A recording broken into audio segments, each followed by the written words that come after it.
Bismillah walhamdulillah wassalatu wassalamu ala rasulillah Sayyidina Muhammad ibn Abdillah wa ala alihi wa sahbihi wa man tabi'ahu wa nasarahu wa wala wa la hawla wa la quwwata illa billah. Rabbi israh li sadri wa yassir li amri wahlul 'uqdatam min lisani yafqahu qawli. Ma'asyiral muslimin, khususnya yang sama-sama kita hormati guru kita Al-Habib Husin Nabil Asgaf, orang tua kita sekaligus Sohibul Bait pada kesempatan majelis pagi hari ini, Habib Abdullah bin Abbas Asgaf, yang sama-sama kita hormati juga guru kita Ustadz Hasan Saiful Rizal, Habib Abdullah Al-Idrus, jamaah majelis Rebo malam, jamaah majelis Sabtu pagi, serta sahabat-sahabat kita yang hadir secara online dari majelis Rasulullah Singapura.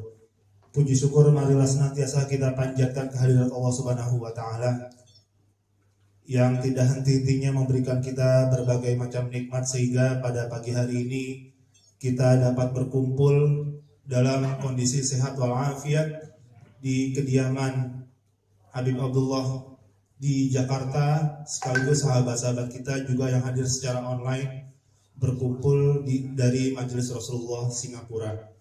Salawat dan iring salam juga senantiasa kita haturkan kepada junjungan kita baginda Nabi besar Muhammad Sallallahu Alaihi Wasallam, juga kepada para keturunannya, kepada para sahabatnya, kepada para pengikutnya. Mudah-mudahan kita semua yang senantiasa bersolawat kepada beliau dan menjalankan sunnah-sunnah beliau akan mendapatkan syafaat di yaumil kiamah nanti. Amin amin ya rabbal alamin. Ma'asyiral muslimin rahimakumullah, atas nama Sohibul Bait Habib Abdullah bin Abbas mengucapkan terima kasih atas kehadiran antum semua pada majelis pagi hari ini. Sebagaimana yang disampaikan oleh Habib Abdullah pada ucapan sebelumnya, bahwa majelis hari ini dilakukan secara hybrid. Kita melakukannya secara offline di Jakarta dan sekaligus juga disaksikan secara online dari majelis Rasulullah Singapura. Kami akan sampaikan susunan acara pada hari ini. Yang pertama, kita akan lakukan pembukaan, kemudian nanti insya Allah akan dilanjutkan dengan pembacaan qasidah dari Ustadz Yudi. Kemudian nanti berikutnya kita akan secara terpisah melakukan pembacaan. Di Jakarta kita akan membahas kitab Minhajul Abidin sebagaimana rutinitas kita di majelis Sabtu pagi. Kemudian di Singapura akan membahas kitab Riyadhus Shalihin oleh Ustadz Hasan Saiful Rizal. Kemudian kita akan bergabung lagi untuk sama-sama kita membaca kitab Bidayatul Hidayah, dan nanti akan diakhiri dengan pembacaan maulid bersama-sama, maulid Adiyah Ulami. Baik, untuk mengawali acara pada pagi hari ini akan dibuka dengan pembacaan Fatihah oleh guru kita Ustadz Husin Nabil Asgaf.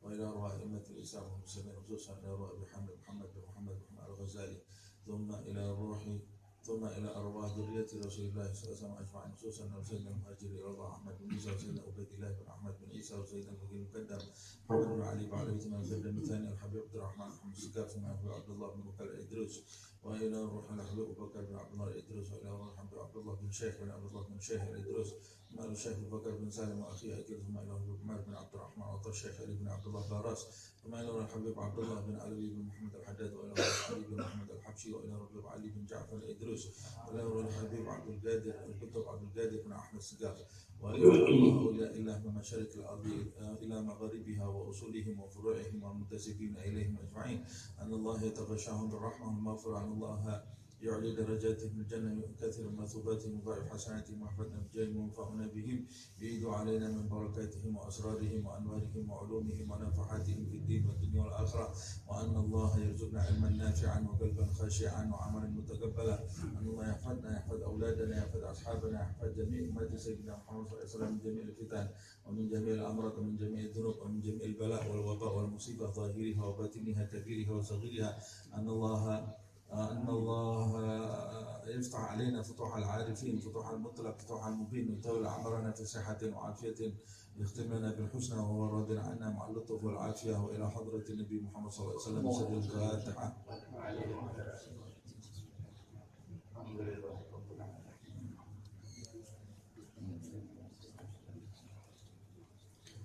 إلهنا أسألك بالعزم الأعظم وجاه المصطفى فرج علينا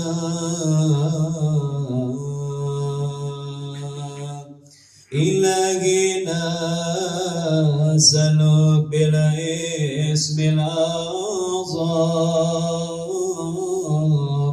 وجاه المصطفى فرج علينا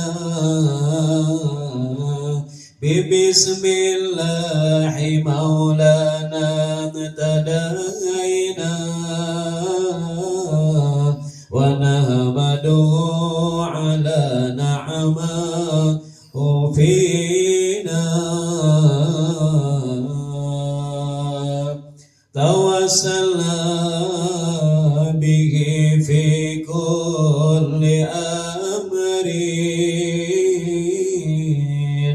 قياس الخلق رب العالمين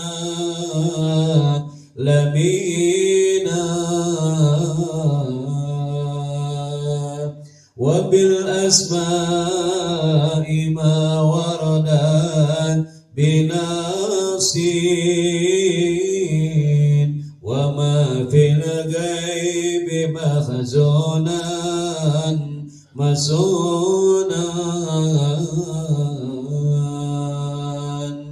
بكل كتاب أنزله تعالى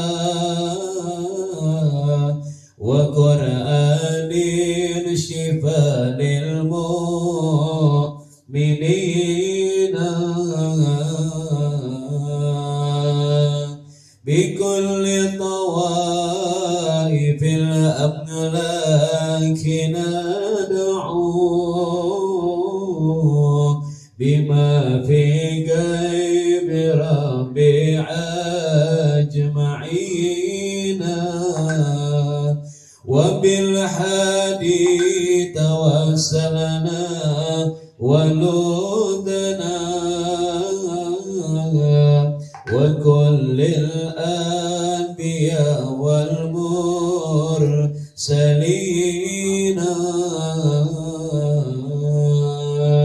وآله مع الأصحاب جمعا توسلنا وكل التابعين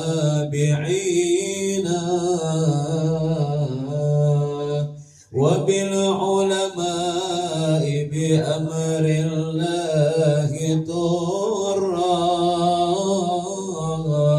وكل الأولياء والصالحين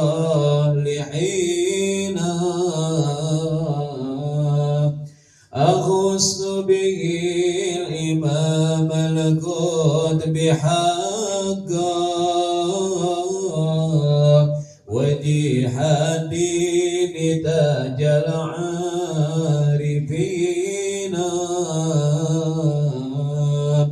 ركى في ربة التمكين مرقا وقد جمع الشريعة واليقين وذكر العيد رسل القطب أجلا بصدد الصادقين عفيف الدين محيي الدين حقا له تحكيمنا وبه تدينا ولا تنسى كمال الدين سعدا عزيم الحال تاج العابدين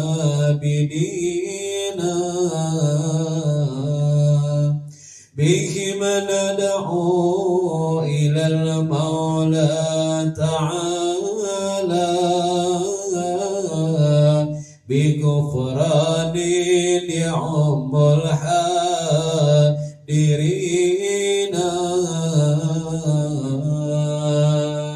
ولطف شامل ودوام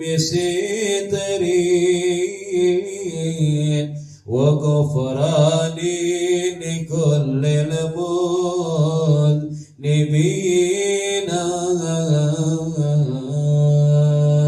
ونختمها بتغسيل عظيم بحول الله لا يقدر علينا وستر الله مسبول علينا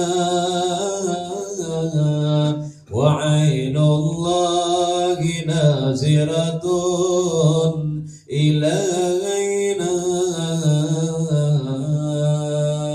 ونختم بالصلاة على محمد إمام الكل خير الشافعين إلهنا سلوك بالاسم الأعظم وجاه المصطفى فريد علينا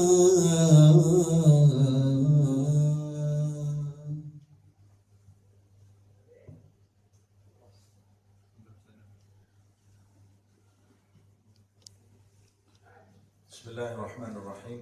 Alhamdulillahirabbil alamin. Allahumma shalli wa sallim ala sayyidina Muhammad wa ala ali sayyidina Muhammad. Na'ina ta'allum wa ta'lim wa naf'a wal intifa' wa tadhakkur wa tadhkir wal ifadah wal istifadah wal hath ala tamassuk bi kitabillah wa sunnati rasulih wa du'a ila al-huda wa dalalah ala al-khair ibtigha'a wajhillah wa mardatihi wa qurbihi wa thawabihi subhanahu wa ta'ala. Kita lanjutkan kajian kitab Minhajul Abidin karya Al-Imam Al-Ghazali. Di pertemuan yang lalu kita sampai di pasal baru, yaitu menjelaskan beberapa rintangan bagi seseorang yang ingin mendekatkan diri kepada Allah Subhanahu wa ta'ala, yaitu berupa dunia, setan, makhluk, dan hawa nafsu. Imam Ghazali di dalam bab penutup ini, bab penutup rintangan ini, dia ingin menjelaskan kepada kita ringkasan bagaimana ringkasan tentang obat bagi 4 rintangan ini. Yang sudah kita bahas di pertemuan yang lalu adalah dunia. Kemudian kita masuk ke rintangan berikutnya, yaitu asyaitan. Wa amma syaitanu, halaman 142 itu ya. Wa amma syaitanu fahasbuka fihi ma qala Allah Ta'ala li nabiyhi Muhammadin sallallahu alaihi wasallam. Sedangkan setan itu, maka cukup bagimu untuk memahami bahwa dia ini adalah rintangan yang berbahaya dari, cukup bagimu mengetahui dari firman Allah Subhanahu wa taala kepada Nabi Muhammad sallallahu alaihi wasallam di dalam ayat suci Al-Qur'an, wa qur rabbi a'udzubika min hamazatis syayatin wa a'udzubika rabbi an yahdurun. Allah memerintahkan Nabi Muhammad sallallahu alaihi wasallam untuk berdoa kepadanya. Doanya yang mengajarkan adalah Allah Subhanahu wa taala. Allah yang menjelaskan setan itu berbahaya. Allah yang menjelaskan kepada Nabi, memerintahkan kepada Nabi untuk berlindung kepadanya dari godaan setan. Allah yang mengajarkan kepada Nabi doa ini. Nah, ini doa bagus kalau dibaca setiap hari. Di dalam Wiridul Latif juga dikutip oleh Al-Imam Abdullah bin Al-Haddad doa ini, Rabbi a'udzubika min hamazatis syayatin wa a'udzubika rabbi ay yahdurun. Katakan hai Muhammad sallallahu alaihi wasallam, wahai Tuhan, aku berlindung kepadamu min hamazatis syayatin, dari bisikan-bisikan setan. Wa a'udzubika rabbi ay yahdurun, dan aku berlindung kepadamu dari kehadiran mereka, dari hadirnya setan itu. Nah, dari perintah Allah Subhanahu wa taala kepada Nabi Muhammad ini kita bisa mengetahui betapa bahayanya setan itu bagi manusia yang ingin mendekatkan diri kepada Allah. Bahkan Nabi Muhammad saja diperintahkan oleh Allah Subhanahu wa taala untuk berlindung kepadanya dari godaan setan, padahal setan itu tidak punya celah untuk mengganggu Rasulullah Shallallahu Alaihi Wasallam. Pada waktu Nabi dibelah dadanya, di dalam hadis Rasul menjelaskan bahwa malaikat itu diperintahkan oleh Allah Subhanahu wa taala untuk mengambil hadzus syaitan, kesempatan bagi setan atau celah bagi setan untuk mengganggu hati seorang Muhammad Sallallahu Alaihi Wasallam. Jadi sudah tidak mungkin setan itu mengganggu Nabi Muhammad Sallallahu Alaihi Wasallam. Tapi itu pun Allah memerintahkan Nabi untuk berlindung.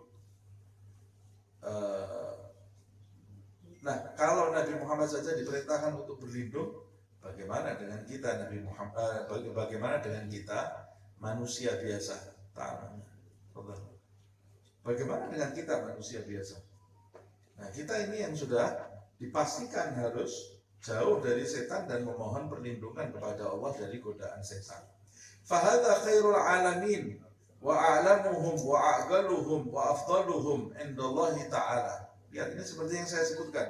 Ini yang diperintahkan oleh Allah Subhanahu wa taala, sebaik-baik alam semesta, sebaik-baik makhluk di alam semesta ini, dan makhluk yang paling berilmu Nabi Muhammad SAW. Wa a'galuhum, makhluk yang paling berakal. Wa afdaluhum, makhluk yang paling utama indallahi ta'ala, di sisi Allah Subhanahu wa ta'ala. Di alam semesta ini makhluk yang paling utama di sisi Allah Subhanahu wa ta'ala, yang paling berilmu, yang paling berakal, yang paling baik adalah Nabi Muhammad SAW.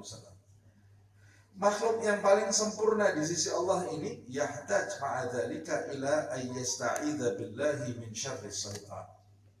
Makhluk yang paling sempurna, yang paling mulia ini masih memerlukan perlindungan dari Allah Subhanahu wa taala dari kejahatan setan. Dari kejahatan setan. Fa kaifa bika? Lalu bagaimana dengan kamu, wahai manusia yang setengah setan, setengah malaikat ini ya. Kita ini manusia yang setengah setan, setengah malaikat. Tidak usah diganggu setan saja, ada setannya di dalam diri kita. Nah, kalau kamu tidak mengenali siapa musuhmu ini, terus bagaimana kamu bisa mencapai Allah Subhanahu wa ta'ala? Kalau kamu tidak memohon perlindungan kepada Allah Subhanahu wa ta'ala dari godaan setan ini, bagaimana mungkin kamu ini bisa mencapai Allah Subhanahu wa ta'ala? Fa kaifa bika, lalu bagaimana denganmu ma'a jahlika. Bagaimana denganmu bersama kebodohan yang ada di dalam dirimu, wa naqsika wa ghaflatika, dan kekurangan serta kelalaian yang ada di dalam dirimu. Maka sudah sepantasnya kamu berhati-hati dari setan ini. Maksudnya Imam Ghazali ini mau menjelaskan alasan terkuat mengapa kita ini harus berhati-hati dari setan. Ya, ini alasan terkuatnya kata Imam Ghazali diantaranya adalah Nabi Muhammad saja diperintahkan untuk berlindung dari godaan setan oleh Allah Subhanahu wa taala, apalagi kita. Kemudian wa amal khalq. Kemudian yang ketiga adalah makhluk. Mengapa kita juga harus berhati-hati dari makhluk? Kalau setan sudah jelas. Yang sebelumnya dunia yang sudah kita bahas. Kita berlindung juga dari dunia, berlindung dari setan. Berhati-hati dari dunia, berhati-hati dari setan. Yang ketiga, kita juga diperintahkan berhati-hati dari makhluk, dari manusia. Apa alasan yang terkuat? Fahasbuka fihim, cukup alasan terkuat bagi kamu tentang mereka itu, annaka law khalattahum wa wafaqtahum fi ahwaihim. Kamu kalau kumpul bersama makhluk, kalau kamu bergaul dengan mereka manusia, wa wafaqtahum fi ahwaihim, dan kamu cocok dengan hawa nafsu mereka. Kalau kamu itu bergaul dengan manusia dan kamu ini chemistry dengan manusia-manusia itu yang hidupnya setiap hari memuaskan syahwat nafsunya, kamu cocok ya, saya juga asik memuaskan hawa nafsunya, athimta, maka kamu akan berdosa. Kamu kumpul dengan orang seperti ini, kamu nanti suatu saat akan kena dosa. Nah sekarang sebagian besar umat manusia ini, mereka hidup memuaskan nafsu belaka. 24 jam mereka ini memuaskan nafsu matanya, nafsu telinganya, nafsu mulutnya, nafsu perutnya, nafsu kemaluannya, nafsu kaki dan nafsu tangannya. Bahkan di zaman Al-Imam Abdullah bin Alawi Al-Haddad, dia sudah mengatakan manusia di zaman ini hidupnya hanya untuk makan dan seks. Di zaman beliau ya, 400 tahun yang lalu, yang mereka cari hanya kelezatan makan dan kelezatan seks, kata Habib Abdullah bin Al-Haddad di dalam sebuah syairnya. Nah, apalagi manusia di zaman ini. Kamu kalau hidup dengan manusia, bergaul dengan manusia, dan kamu cocok dengan hawa nafsu mereka, pasti kamu nanti akan berdosa, kata beliau. Wa afsadta amra akhiratik, dan kamu akan merusak perkara akhiratmu. Kamu sibuk bergaul dengan manusia, rusak perkara akhiratmu.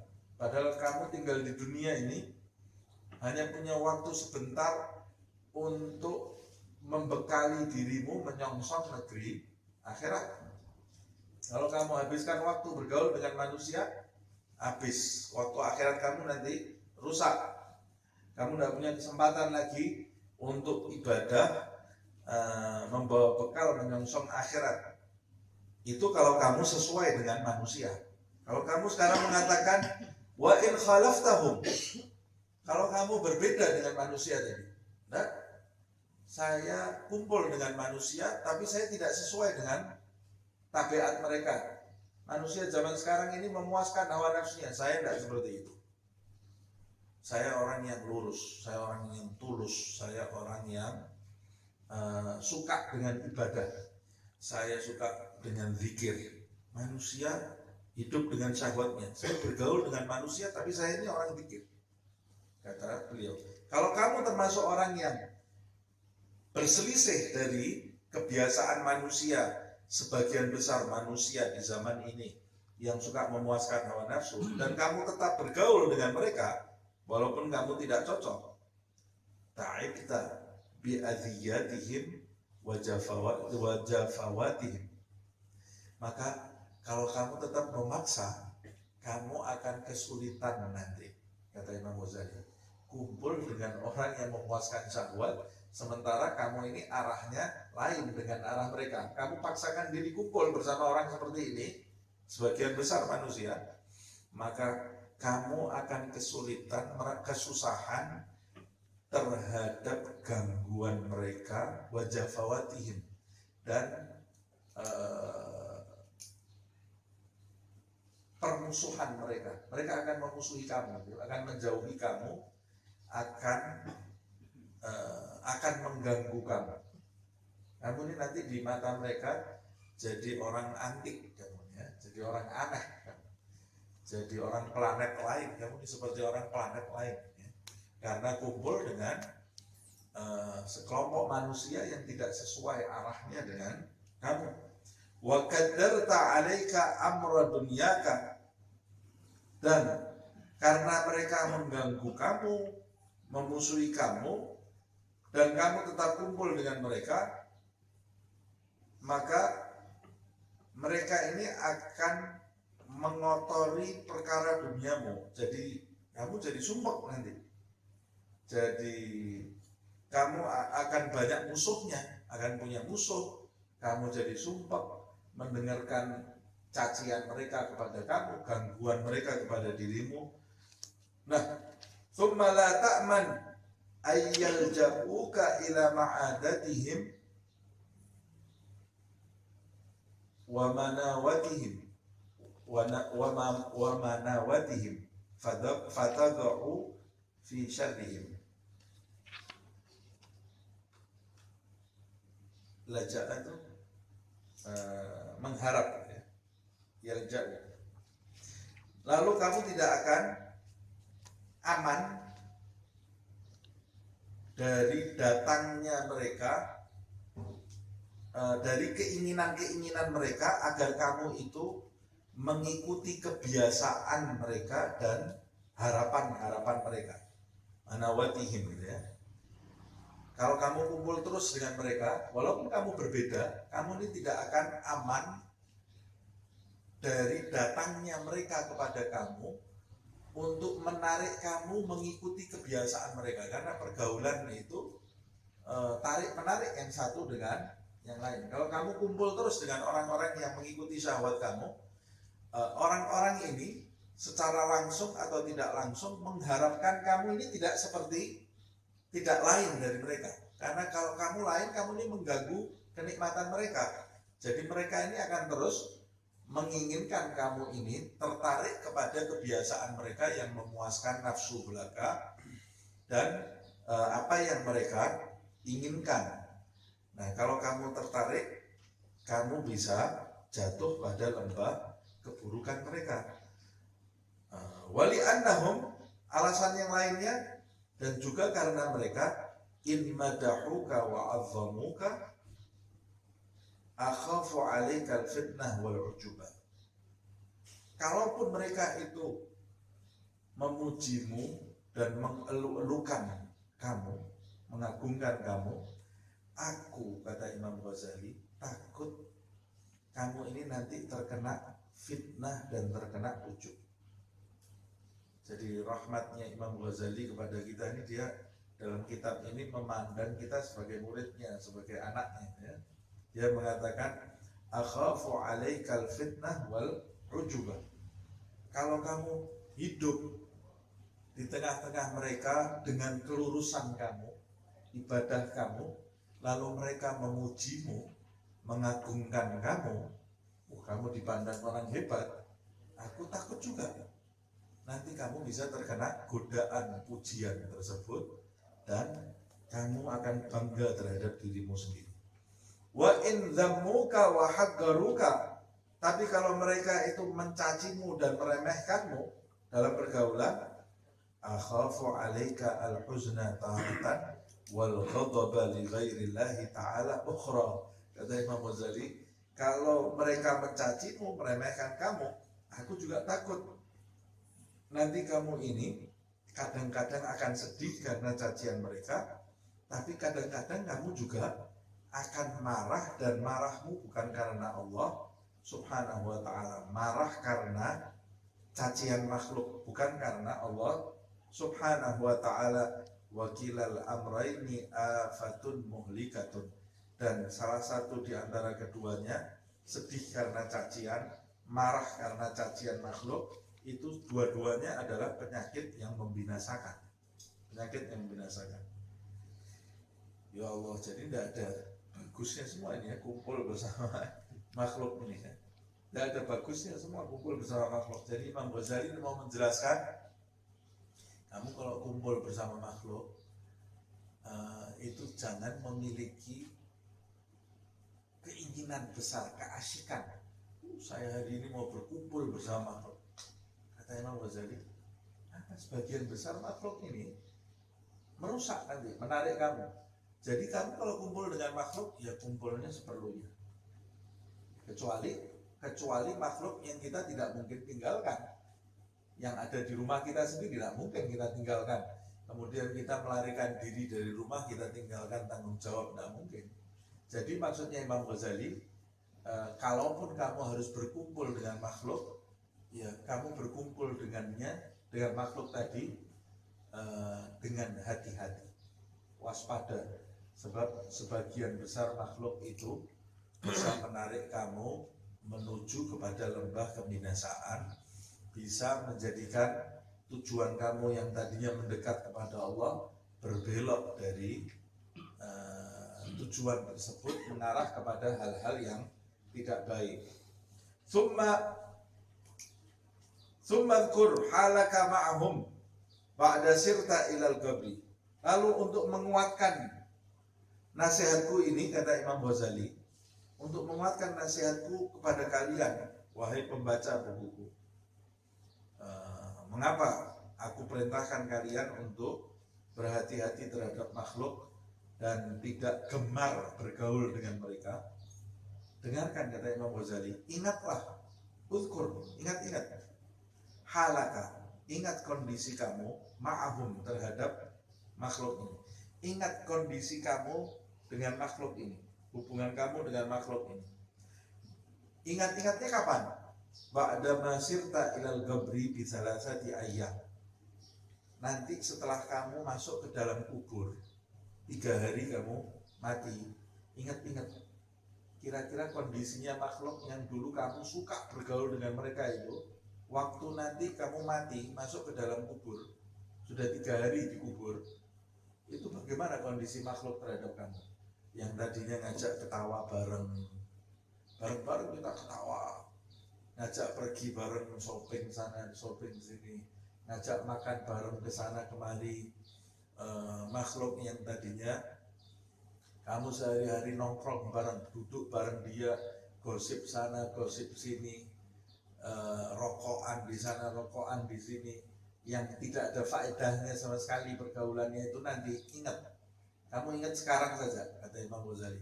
Kamu kalau sudah mati, dikubur 3 hari, kaifa yatrakunaka wa yahjurunaka wa yansaunaka.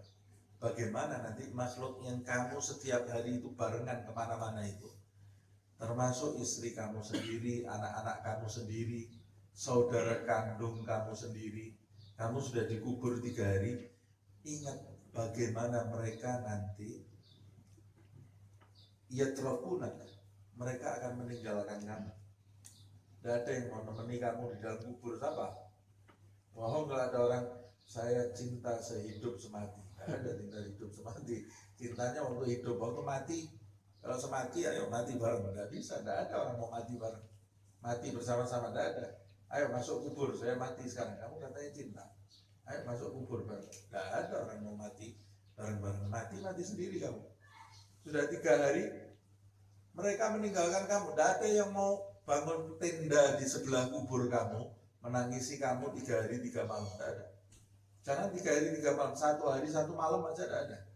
Begitu kamu sudah dikubur, tahlil sudah dibacakan, doa-doa sudah dibacakan, mereka sudah ingin segera pulang. Capek ngurusi mayat kamu itu, mereka sudah capek. Mengurus jenazah kamu, mereka ini sudah capek. Apalagi duduk di kubur itu, Kalau di Indonesia ini kuburnya ada semut, ada macam-macam di situ. Ada binatang macam-macam. Sudah sakit semua ini, digigit semut. Kapan ini tahlilnya? Kelamaan ini tahlil. Tahlil kan bisa di rumah, tidak usah di kuburan. Begitu selesai langsung bangkit, tangisnya sudah tidak ada. Tangisannya sudah tidak ada. Yatrukunaka wa yahjurunaka, lalu meninggalkan kamu. Ditinggalkan kamu. Kadang-kadang mau ziarah kamu saja sudah malas. Mau menziarahi kubur kamu sudah malas. Mungkin kalau awal-awal wafat setiap hari ziarah, setiap hari sebulan, wah itu sudah hebat kalau setiap hari sebulan ziarah itu. Ya Allah 3 hari, ya Allah 3 hari seminggu. Habis itu mulai capek. Ya ini seminggu sekali aja. Seminggu sekali capek, sebulan sekali. Habis itu setahun sekali sebelum Ramadan. Ziarahnya, orang tuanya kuburannya tidak pernah diziarahi, ya, suaminya sendiri tidak pernah diziarahi, istrinya sendiri tidak pernah diziarahi. Ya sudah seperti itu makhluk.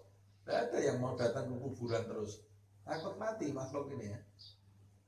Ya sudah, kamu akan sendiri dijauhi oleh makhluk yang dulu ketika kamu hidup itu selalu bersama denganmu. Wayan saunaka, lama-lama waktu pertama kali wafat kamu masih sering disebut-sebut. Tidak percaya ya, kayaknya dia masih hidup. Tunggu 40 hari. 40 hari itu sudah maksimal. Setelah 40 hari sudah hilang, namamu ini sudah tidak disebut-sebut lagi di rumah. Sudah tidak ada yang menanyakan kamu lagi. Anak kamu yang kamu peluk setiap hari, yang kamu perhatikan setiap hari, kamu sudah meninggal, sudah kirim salam. Tidak pernah disebut-sebut lagi. Ya Allah disebutnya waktu dia berdoa. Itu saja kadang-kadang tidak menyebut nama. Rabbighfirli wali walidayya. Namanya tidak disebut. Ya, dia kan suka baca tahlil. Kapan dia baca tahlil? Nyebut nama kamu itu kapan? Ya kalau di dalam acara-acara dia baca tahlil, nama kamu disebut. Kalau sehari-hari belum tentu dia nyebut namamu. Keluarga kamu sendiri, anak kamu sendiri, ya nanti akan melupakan kamu. Lama-lama nanti generasi yang masih kenal kamu ini juga akan pudar. Kemudian generasi setelah itu bukan cuma tidak lagi menyebut namamu, tidak kenal siapa kamu. Mereka tidak tahu kamu ini pernah hidup di muka bumi, tidak tahu. Seperti halnya kamu dulu waktu lahir, tidak ada yang pernah nyebut namamu. Nanti ketika kamu wafat juga lambat laun tidak ada lagi orang yang menyebut namamu. Nah, seperti itu kejadiannya. Fala yakaduna yadhkurunak, hampir-hampir mereka ini nanti tidak akan pernah menyebut namamu. Ka'annaka lam tarahum yauman wa lam yarauka. Seakan-akan mereka itu sehari pun tidak pernah melihat kamu dan kamu tidak melihat mereka. Jadi seakan-akan mereka itu tidak kenal. Apalagi kalau teman, keluarga aja kemungkinan seperti itu. Apalagi teman nongkrong ini, teman pergaulan yang di warung ini, ngobrol sama rokokan ini. Begitu kita mati, ya sudah kirim salam. Tidak ada yang nyebut-nyebut lagi, tidak ada yang mau nangisi. Saya tidak punya waktu untuk menangisi orang. Saya ini kan mau enjoy, mau ngobrol, mau ketawa-ketawa, mau apa nangisi orang. Karena persahabatannya persahabatan seperti itu. Nah, fala yabqa laka hunalika illallah ta'ala. Di dalam posisi yang seperti itu, waktu kamu nanti sudah dikubur itu, tidak ada yang tersisa bagi kamu. Makhluk ini semuanya tidak ada. Tidak ada yang bantu kamu, tidak ada yang ingat aja, tidak. Tidak ada yang tersisa buat kamu kecuali Allah. Yang ingat kamu cuma Allah. Yang masih mengenali kamu cuma Allah subhanahu wa ta'ala. Yang masih bisa kau minta pertolongan kepadanya hanya Allah subhanahu wa ta'ala. Yang engkau masih punya harapan hanya kepada Allah subhanahu wa ta'ala. Kepada selain Allah tidak ada. Di dunia ini saja waktu kamu hidup kamu bisa minta tolong sama orang, bisa berharap sama orang. Nanti kalau kamu mati, tidak ada orang yang bisa kau ajak bicara. Tidak ada orang yang bisa kau mintai pertolongan, hanya Allah subhanahu wa ta'ala. Kata Imam Ghazali, afala yakunu minal ghabnil azim an tudayyi'a ayyamaka ma'a haula'il khalqi ma'a gillatil wafa wa gillatil baga' ma'ahum wa tatruk khidmatallahi ta'ala alladhi yarji'u ilaihi akhirul amri wahdah wa la yabqa laka illa huwa abadal abidin. Nah, sekarang kata Imam Ghazali, apakah kamu ini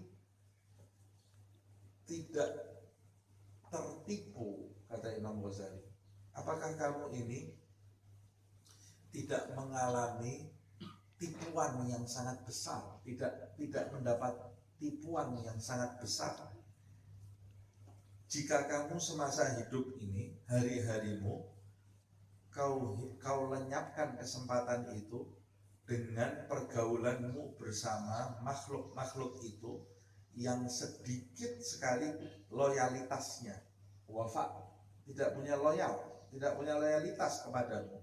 Kalau kamu ngajak dia seneng-seneng, dia ikut. Kalau kamu mati, kamu ditinggal. Kamu habiskan waktu dengan makhluk yang tidak loyal itu. Kamu habiskan umurmu, hari-harimu dengan makhluk yang tidak setia dan makhluk yang tidak bisa bersamamu. Sedikit sekali dia punya waktu untuk bersamamu saat kamu mati. Mereka itu tidak ada yang tersisa buat kamu, tidak ada yang bersama kamu. Lalu kamu tinggalkan khidmahmu kepada Allah, pelayananmu kepada Allah, ibadahmu kepada Allah, yang akhir perkaramu, akhir hidupmu itu, tempat kembalimu hanya satu-satunya hanya kepada Allah subhanahu wa ta'ala, dan tidak ada yang tersisa bagimu kecuali Allah abadul abidin, selama-lamanya. Tidak ada yang tersisa bagimu kecuali hanya Allah subhanahu wa ta'ala. Bagaimana abadul abidin? Nanti ketika kamu dikubur, kamu hanya punya Allah subhanahu wa ta'ala. Ketika kamu hari kebangkitan, kamu ya hanya punya Allah subhanahu wa ta'ala. Siapa makhluk yang bisa nolong kamu nanti di hari kebangkitan? Istri kamu lari dari kamu. Yauma yafirrul mar'u min akhihi wa ummihi wa abihi wa sahibatihi wa banihi likulli imri'in yauma idzin sya'nun yughni. Semuanya punya perkara sendiri-sendiri. Tidak ada bapak mau nolong anak, anak mau nolong bapak. Fala ansabal yaum. Tidak ada nasab lagi dia itu. Tidak ada nasab sudah. Urusan sendiri-sendiri ngadep kepada Allah subhanahu wa ta'ala. Terus kamu mau hidup menghabiskan umur kamu bersama makhluk yang nanti justru akan menjadi beban buat kamu di akhirat, dan kamu tinggalkan hubungan kamu dengan Allah yang hanya satu-satunya dia yang bisa menolong kamu. Kamu ini tertipu sekali, kata Imam Ghazali.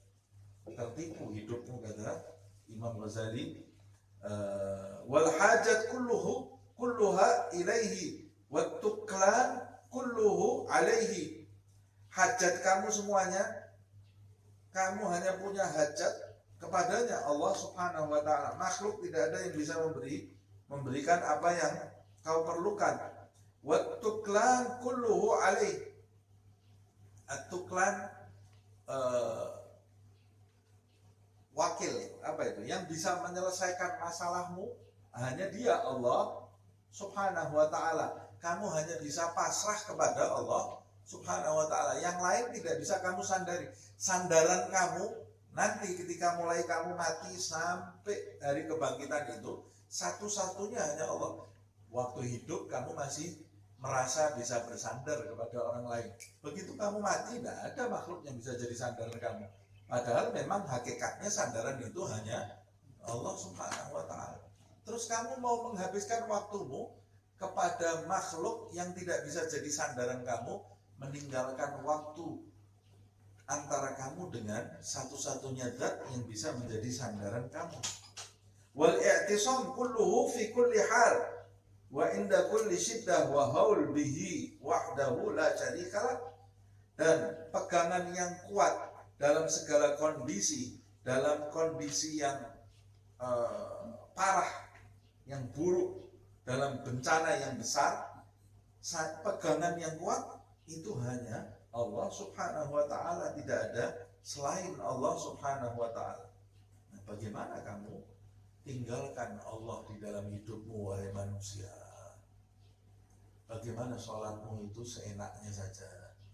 Bagaimana kamu itu membaca Al-Quran seenaknya saja? Bagaimana mungkin kamu itu menyebut namanya dalam kondisi malas, dalam kondisi sekenaknya saja menyebut namanya Allah Subhanahu wa Ta'ala? Bagaimana kamu hidup tanpa perhatian kepada Tuhan yang Dia itu satu-satunya harapan kamu, dan kamu perhatianmu kamu curahkan sebesar-besarnya kepada makhluk yang tidak bisa berbuat apa-apa untuk kamu. La ilaha illallah, ini luar biasa ini. Peringatan Imam Ghazali ini, fata'ammal ya miskin, kata Imam Ghazali. Hai makhluk yang miskin. Siapa makhluk yang miskin? Manusia itu. Antumul fuqara, kata Allah sendiri mengatakan, wa antumul fuqara, kalian ini zat-zat yang fakir, yang perlu pertolongan, perlu tempat kembali, perlu sandaran. Nah, kalian ini zat-zat yang fakir. Sedangkan Allah, wallahul ghani, Allah itu zat yang tidak perlu dengan siapapun. Yang dimaksud kaya itu siapa sih? Siapa orang yang kaya? Orang kaya itu orang kaya itu disebut kaya karena dia tidak perlu uluran tangan orang lain. Orang miskin disebut miskin karena dia perlu bantuan orang lain. Fakir itu perlu bantuan orang lain. Orang yang pada hakikatnya orang yang memerlukan bantuan orang lain, yaitu adalah orang miskin walaupun dia punya rumah, punya mobil. Kalau dia perlu bantuan orang lain, secara bahasa dia ini bukan orang kaya. Kalau orang kaya itu dia tidak perlu pertolongan orang lain. Nah, pertanyaannya siapa makhluk yang tidak perlu pertolongan orang lain? Mau kayanya seberapa dia, kuatnya seberapa, suatu saat dia pasti akan memerlukan pertolongan orang lain. Jadi siapa kita ini sebenarnya? Sebenarnya tidak ada yang kaya di antara makhluk ini, semuanya miskin. Ya miskin, hai miskin, hai fakir.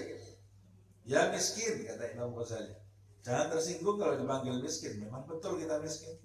Kalau ada orang di jalan bilang, oh orang miskin ini, ya memang betul saya miskin. Justru kamu tersinggung kalau kamu dipanggil orang kaya. Sebab kalau dipanggil orang kaya, dia itu menyinggung kamu. Saya miskin kok dibilang kaya. Marah kamu. Satu-satunya zat yang kaya itu hanya Allah Subhanahu wa Ta'ala. Kenapa dia disebut kaya? Karena Allah tidak perlu dengan siapapun. Selain Allah, memerlukan Allah Subhanahu wa Ta'ala. Itu makna dari ghani. La'allaka tursyad insyaallah ta'ala. Mudah-mudahan kamu ini mendapat petunjuk dari perenunganku ini, kata Imam Ghazali. Amin ya rabbal alamin. Amin. Wallahu waliyul hidayati wat taufiq bi fadlihi. Sesungguhnya Allah lah yang memiliki petunjuk, wat taufiq bi fadlihi, dan taufik, Allah yang memiliki petunjuk dan taufik, hidayah dan taufik bi fadlihi, dari karunia-Nya. Orang itu dapat petunjuk ya dari karunia Allah Subhanahu wa Ta'ala. Dia mendapat taufik juga dari karunia Allah Subhanahu wa Ta'ala. Saya pernah menjelaskan petunjuk itu petunjuk itu pemberitahuan jalan yang benar. Pemberitahuan. Orang kalau dapat petunjuk itu seperti orang yang melihat morse itu ya, tanda-tanda di jalan itu. Tapi kalau taufik itu bimbingan, bukan sekedar memberitahukan petunjuk, tapi taufik itu membimbing. Allah itu turun tangan membimbing hamba-hamba yang Dia cintai. Saya pernah menjelaskan bedanya hidayah dengan taufik itu kalau dicontohkan seperti hidayah itu peta. yang kita harus membaca peta tersebut supaya tidak tersesat.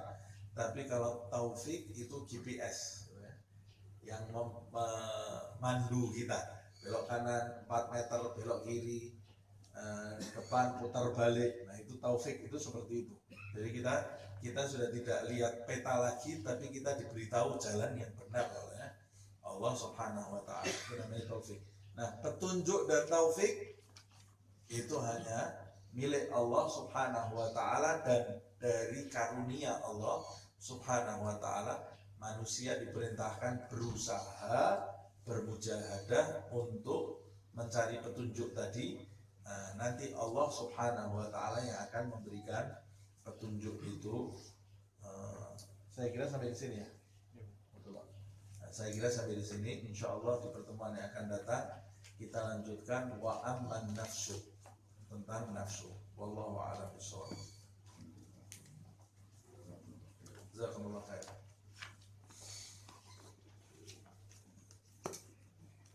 Hidayatul hidayah.